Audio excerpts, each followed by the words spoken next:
Hello folks, welcome back to our channel LTT Let's Tech Talk. This is CA श्रुति गुप्ता. आज हम discuss करने वाले हैं रेजिडेंशियल स्टेटस पर. एक असेसी का रेजिडेंशियल स्टेटस हम कैसे कैलकुलेट कर सकते हैं, कैसे पता चलेगा कि एक असेसी रेजिडेंट है, नॉन रेजिडेंट है या नॉट ऑर्डिनरी रेजिडेंट है. अब ये रेजिडेंशियल स्टेटस हमें कैलकुलेट क्यों करना होता है? क्योंकि रेजिडेंशियल स्टेटस से ही पता चल सकता है कि एक असेसी अगर रेजिडेंट है तो उसकी टैक्सेबल इनकम क्या होनी चाहिए, और अगर एक असेसी नॉन रेजिडेंट है तो उसकी टैक्सेबल इनकम कौन सी होनी चाहिए. तो चलिए हम देखते हैं कि असेसी का रेजिडेंशियल स्टेटस कैसे हम कैलकुलेट कर सकते हैं. तो पहले बात आती है बेसिक कंडीशंस की. बेसिक कंडीशंस जो कि सेटिस्फाई करनी जरूरी है in order to know whether a person is a resident और नॉन रेजिडेंट. अब हमारी 2 बेसिक कंडीशंस हैं. उन 2 बेसिक कंडीशंस में से एक भी सेटिस्फाई हो जाती है तो वो assessee will be called as resident. First condition है during the previous year is the financial year.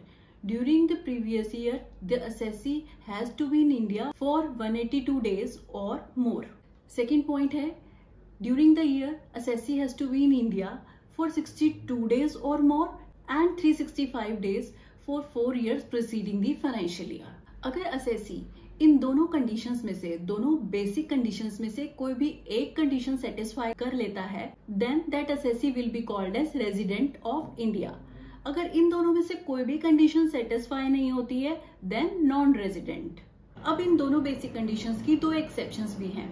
First is if an Indian citizen leave India as a crew member or for employment, then that 60 days or more has been substituted with 182 days. मतलब कोई अगर Indian citizen India से बाहर जाता है as a crew member या फिर employment purposes के लिए तो वो 60 डेज की बजाय हो जाएगा 182 डेज और मोर. सेकेंड पॉइंट है if assessee leave India for employment purposes and the total income of the assessee is 15 lakh और more excluding the foreign income then that 60 days has been substituted with 120 days और मोर.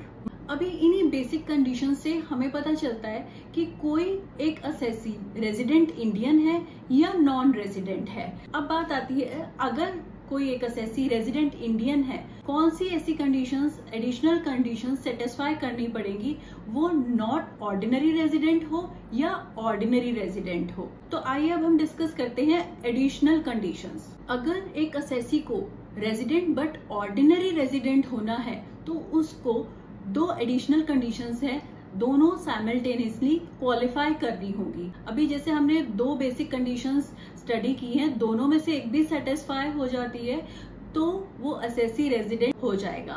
मगर to be a ordinary resident the assessee has to satisfy both the additional conditions. तो first additional condition है the assessee has to be resident in India for 2 years out of the 10 previous years. अब resident of India का मतलब क्या है? मतलब है कि उन दोनों बेसिक कंडीशंस में से कोई भी एक कंडीशन सेटिस्फाई होनी चाहिए for 2 years out of the 10 years. जैसे अभी 2023 चल रहा है, 23 से पहले जितने भी 10 years होंगे उसमें किसी भी 2 साल वो बेसिक कंडीशन सेटिस्फाई होनी चाहिए. किसी भी 2 साल में वो रेजिडेंट ऑफ इंडिया होना चाहिए. अब सेकेंड कंडीशन है the assessee must have stayed in India for at least 730 days during the 7 years immediately preceding the financial year. जिस भी फाइनेंशियल ईयर की बात कर रहे हैं उससे 7 साल पहले 730 days इंडिया में होना चाहिए. अगर ये दोनों कंडीशंस, ये दोनों एडिशनल कंडीशंस सेटिस्फाई हो जाती हैं तो assessee will be called as resident but ordinary resident. तो इन बेसिक कंडीशंस और एडिशनल कंडीशंस को सेटिस्फाई करके हम अपना रेजिडेंशियल स्टेटस जान सकते हैं. और ये रेजिडेंशियल स्टेटस मैंडेटरी होता है while filing the income tax return.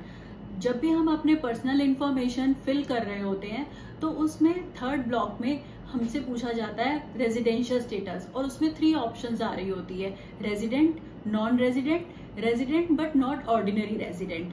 तो उनमें से हमें एक ऑप्शन चूज करनी होती है. और इन्हीं बेसिक कंडीशंस और एडिशनल कंडीशन से हम अपना रेजिडेंशियल स्टेटस कैलकुलेट करके अपना स्टेटस फिल कर सकते हैं ITR में। आई होप अब आप अपना रेजिडेंशियल स्टेटस कैलकुलेट कर पाएंगे। इन केस कोई क्लैरिफिकेशन चाहिए तो please do let me know. Thank you for listening. Do subscribe to my channel और hit the like button if you like the video. Thank you. Bye bye. Stay safe, stay healthy.